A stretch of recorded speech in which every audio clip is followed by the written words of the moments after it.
أعوذ بالله من الشيطان الرجيم. بسم الله الرحمن الرحيم.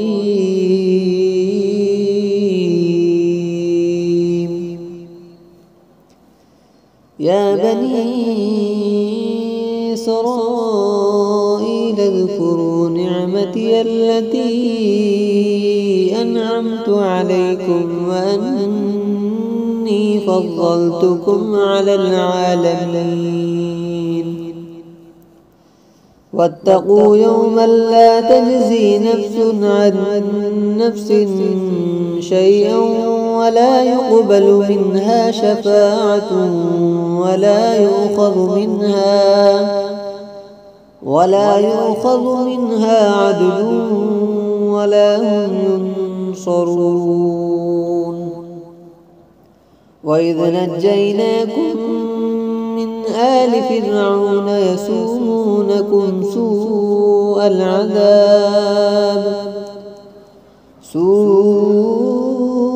العذاب يذبحون أبناءكم ويستحيون نساءكم وفي ذلكم بلاء من ربكم عظيم. وإذ فرقنا بكم البحر فأنجيناكم وأغرقنا آل فرعون وأنتم تنظرون. وإذ واعدنا موسى 40 ليلة ثم اتخذتم العجل من بعده وأنتم ظالمون. ثم عفونا عنكم من بعد ذلك لعلكم تشكرون. وإذا آتينا موسى الكتاب والفرقان لعلكم تهتدون. وإذ قال موسى لقومه يا قوم إنكم ظلمتم أنفسكم باتخاذكم العجل فتوبوا إلى بارئكم فاقتلوا أنفسكم ذلكم خير لكم عند بارئكم فتاب عليكم إنه هو التواب الرحيم. وإذ قلتم يا موسى لن نؤمن لك حتى نرى الله جهرة فأخذتكم الصاعقة وأنتم تنظرون.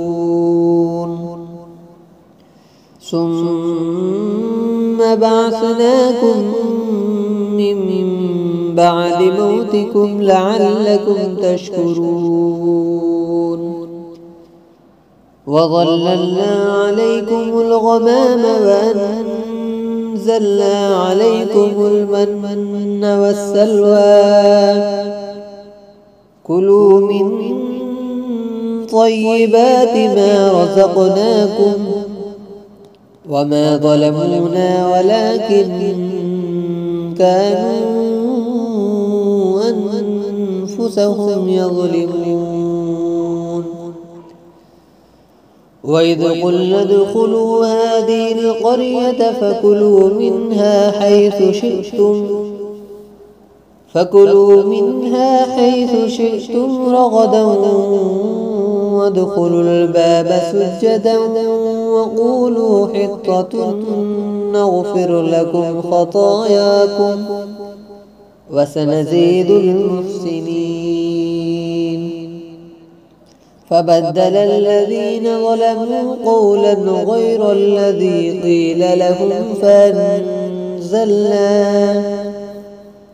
فأنزلنا على الذين ظلموا رجزا من السماء بما كانوا يفسقون